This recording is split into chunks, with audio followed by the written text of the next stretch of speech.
much stress. When will you stop? Well, unfortunately, what we found is, not me, because I wasn't there doing this. I want to make that very clear. I'm a psychologist, but I did not do this. well, 我赞成. But the good thing that came out of this is that we learned humans have a very high tolerance for authority. For better or for worse, this is what enabled the Nazis to do what they did during the World War. What we found was that the student would continue to administer even if, after the person was screaming through 4 and 5, "Hey, stop that! I'm in so much pain!" After number 7 or 8, that person no longer spoke anymore. They became very quiet. And the experimenter next to me says, "Please continue with the questionnaire." Now I'm asking questions. This person's not responding, which equals an incorrect answer, but I have to continue administering the shocks. They would actually continue the entire questionnaire. So it makes me feel a little bit uncomfortable to say that authority, whether it's perceived or just because of my title, many, many people will unquestionably do whatever it is that an authority figure says. So I'll ask you to reflect, and you don't have to share this out loud, but can you think of a time when you did something that you really didn't want to? And it's just because that person is an authority figure. You're welcome to share if you'd like to, but I just want you to think about that for a moment. And that's basically the kind of power that you want to be able to have over other people. Have it be so that they feel like, I normally wouldn't, but because so-and-so had asked me, I feel like I don't have a choice and I will just do it. And hopefully the cognitive dissonance will come into play where they justify it to themselves. I didn't do it because that person forced me. I did it because I really wanted to.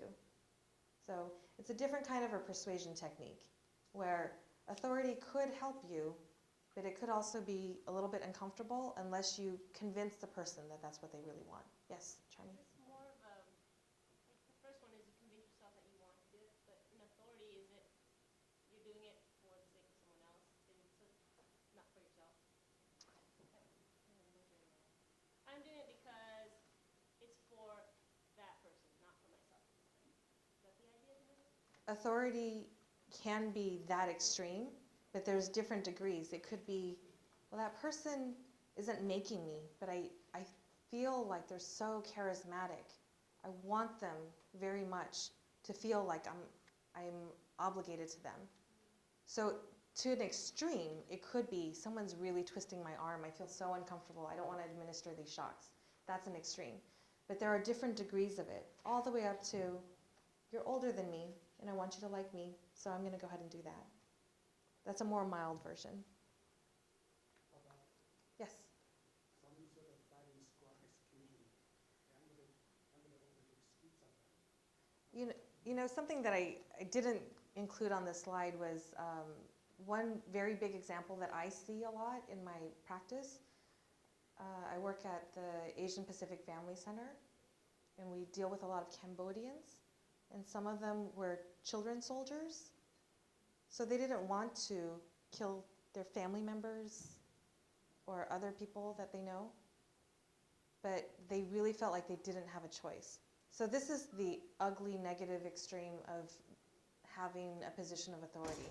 Obviously, I'm not promoting that we abuse our power and we make people do things that they don't want to do, but I want you to know that it is very, very powerful to have perceived authority. So even having a hint of this person gets things that other people normally wouldn't.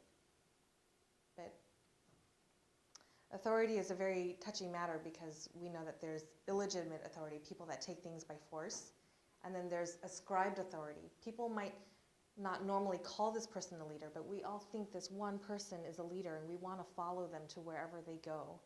That's the kind of leadership that we're looking for, because that is just as powerful and persuasive as the negative kind. Does that make sense? Okay. I'm going to move on to a happier topic called liking. And liking is actually one of those things where, a first impression makes a very big, lasting mark.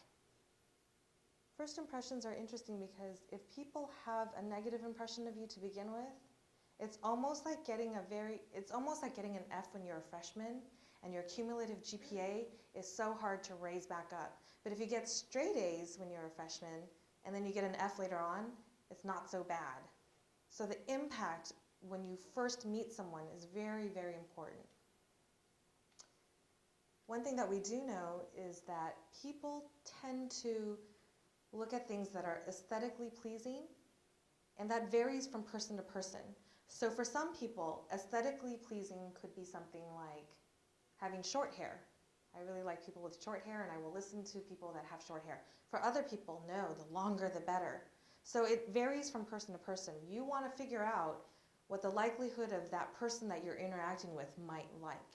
So you want to figure out their demographics and people from that demographic, what they typically would think of as being attractive. We know that the Tupperware industry has been really successful with this. They tend to plant either celebrities or people that are aesthetically pleasing. Aesthetically pleasing, there's different kinds of studies on this too. Attractiveness studies really look at symmetry. Did you know that someone could have very normal features, but the more symmetrical their features are, for some reason people look at them and think, you're very pleasing to look at. I like looking at your face. The more asymmetrical we are, people feel like, I don't know which side of your face to look at. It really is throwing me off. It's a very subtle, unconscious thing that happens when people look at other people's features. What we also know is that there's something out there called the self-fulfilling prophecy. We're not really sure if the features make it so that when people interact with you, they like looking at you and they smile at you. So you in turn smile back, and now the world thinks you're a very pleasing person. You're so nice. And then what we don't know is, well, if someone has asymmetrical features and people like to leave them alone and they become not so nice, is it because they normally were not a nice person, or is it because they've come to expect, when I speak to you, you're not going to look at me in the face anyway, so I don't want to talk to you? There's a whole controversy about nature versus nurture. Which comes first? Is it the physical features and the way that people interact with you, or is it the way that they interact with you that gives you the confidence you need? Does that make sense?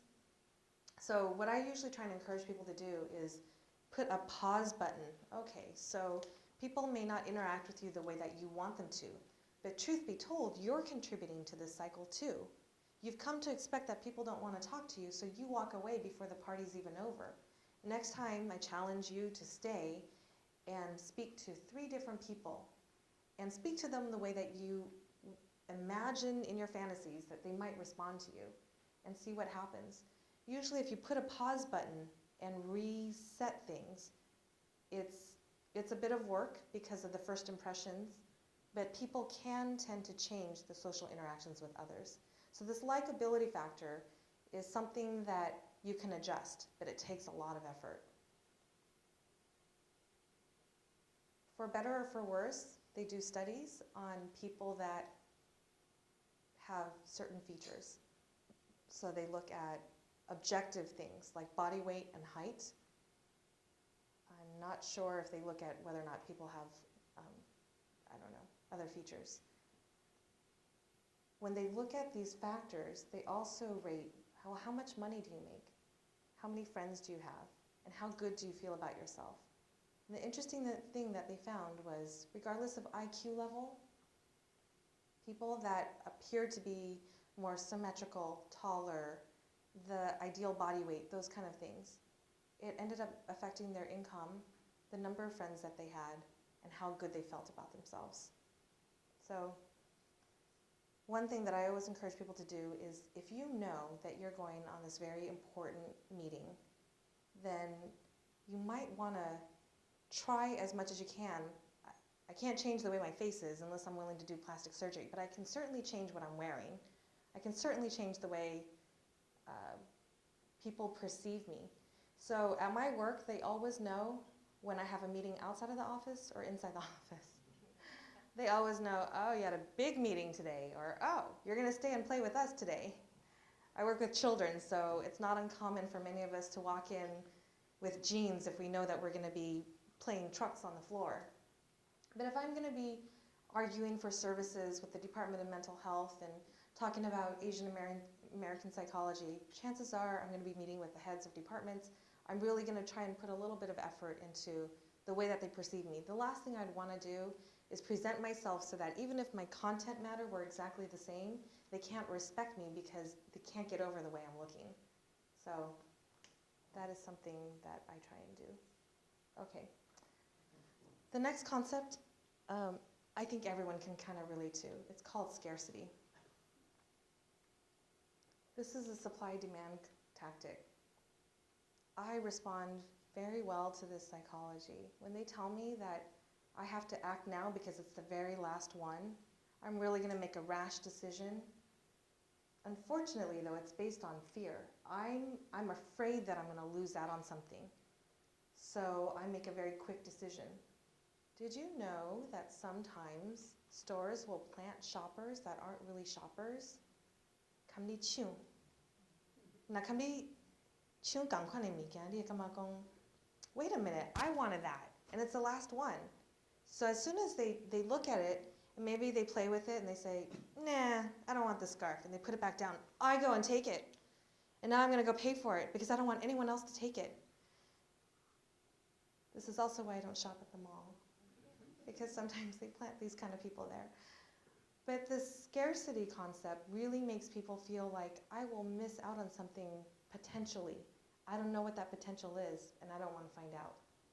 So sometimes what we can do to convince people is get them to think about what they will lose, not just what they'll gain. But some of these are a bit manipulative, right? Like we're scaring people into doing things, or we're making them think like they might miss out on something.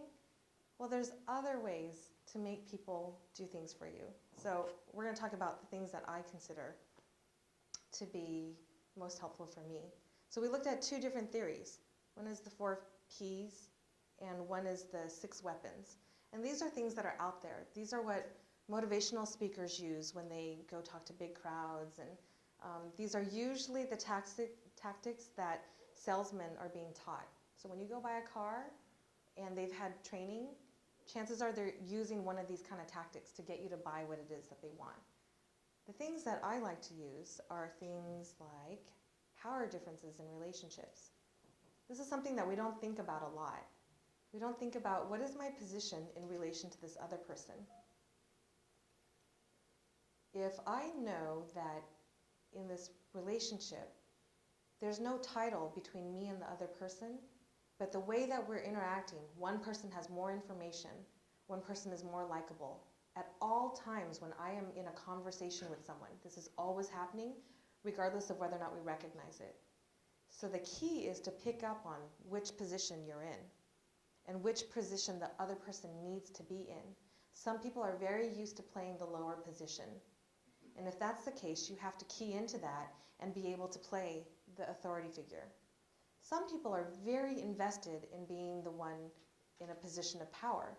And if that's the case, this is a bit of a challenge for people that are used to being in a higher position. They have to learn how to adjust themselves to ask for things nicely to make the other person feel like they have the power. This is because people need a sense of control. So this is a little technique that I use on my trainees and my students. Let's say they're working with a client and they have a question about the best method to help this child stop peeing in bed. The 7-year-old child should not be peeing in bed anymore. They're coming in for help with this problem. Now, it might be very easy for me to say, well, the research says to do X, Y, and Z, so now go do this. If I do that, the student hasn't really learned why it's helpful. They can go and they can administer it and they can be successful, but they don't feel any sense of ownership to this idea. So instead, I use something called Socratic questioning. I ask them questions. What do you think would be helpful? Have you tried this? What would happen if you tried that? What are some techniques? What would happen if you did it this way? The more questions I ask them, the more they're going to come up with the answers that I would have given them anyway. The interesting thing